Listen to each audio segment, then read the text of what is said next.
14 से लेकर 25 सितंबर के दौरान गणेशोत्सव मनाया जाने वाला है, जिसे लेकर वडोदरा शहर पुलिस विभाग सतर्क है। दरअसल संस्कारी नगरी वडोदरा में गणेश महोत्सव को काफी धामधूम से मनाया जाता है, तो वडोदरा शहर पुलिस विभाग की ओर से सुरक्षा व्यवस्था के मद्देनजर आज प्रतापनगर पुलिस हेडक्वार्टर्स पर गणेश मंडलों के आयोजकों के साथ एक अहम बैठक बुलाई गई थी और इस दौरान सुरक्षा संबंधित विषयों पर उनकी ओर से गणेश मंडल के आयोजकों के साथ चर्चाएं की गई थी। बैठक के बाद इस बारे में ज्यादा जानकारी वडोदरा शहर पुलिस कमिश्नर नरसिम्हा कोमर की ओर से दी गई। 14 સપ્ટેમ્બર થી 25 સપ્ટેમ્બર સુધી યોજનાર ગણેશ ચતુર્થી વડોદરા શહેર પોલીસ માટે એક પડકાર છે અને શહેર આ ઉત્સવને ખૂબ શ્રદ્ધા ભક્તિ અને ગ્રાન્ડિયર સાથે ઉજવે છે અને સ્થાનિક લોકો, રાજ્યના અન્ય વિસ્તારોના લોકો અને સાથે સાથે દેશ વિદેશથી પર્યટકો પણ ગણેશ સેલિબ્રેશનને જોવા માટે આવતા હોય છે। તો કેટલાક દિવસોથી વડોદરા શહેર પોલીસ આયોજકો સાથે સંકલન કરીને આ તહેવાર અંગે તૈયારીઓ કરી રહી છે। કેટલાક વિસ્તારોમાં ઓલરેડી મૂર્તિ કલાકારો ગણેશ મૂર્તિ બનાવી રહ્યા છે।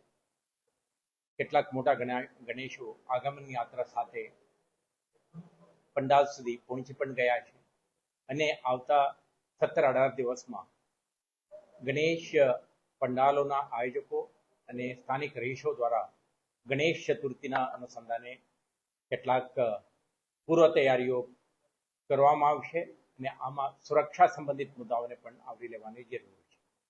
તો શહેર પોલીસ તરફથી કરવાની થતી તમામ સુરક્ષા વ્યવસ્થાઓ અંગે આપણે તૈયારીઓ થઈ રહ્યું છે। આપણે સાથે સાથે મૂર્તિ કલાકારો, આયોજકો, પંડાલ સાથે જોડાયેલા અન્ય લોકો, જુદા જુદા સરકારી વિભાગો અને સ્ટેક હોલ્ડર સાથે આપણે બેઠકો યોજીને સીમલેસ સેલિબ્રેશન માટે આપણે તૈયારીઓ કરી રહ્યા છીએ। આના ભાગરૂપે આજે આયોજકો સાથે બેઠક યોજી છે, જેમાં શહેરના મુખ્ય પંડાલના આયોજકો ઉપસ્થિત છે। એમના સાથે આપણે સંવાદ કરી રહ્યા છીએ કે જ્યારે આગમન યાત્રા વખતે, સ્થાપનાના દિવસે અને 11 દિવસ ઉજવનાર ત્યોહાર દરમિયાન અને વિસર્જન વખતે એમના તરફથી કયો પ્રકારના સુરક્ષા સંબંધિત મુદ્દાઓને ધ્યાને રાખવું જોઈએ અને કયો મુદ્દાઓ બાબતે વડોદરા શહેર પોલીસ સાથે સંકલન કરવું જોઈએ તે અંગે આપણે વિસ્તૃત ચર્ચાઓ કરી રહ્યા છીએ। અને મને વિશ્વાસ છે કે આયોજકો જેવો આપણે કરીએ શકીએ કે વડોદરા શહેરના કલ્ચરલ એમ્બેસેડર છે, ત્યારે શહેરના આ સાંસ્કૃતિક વિરાસતને વધુ સરસ રીતે પ્રેઝન્ટ કરવાના પ્રયાસો કરતા હોય છે।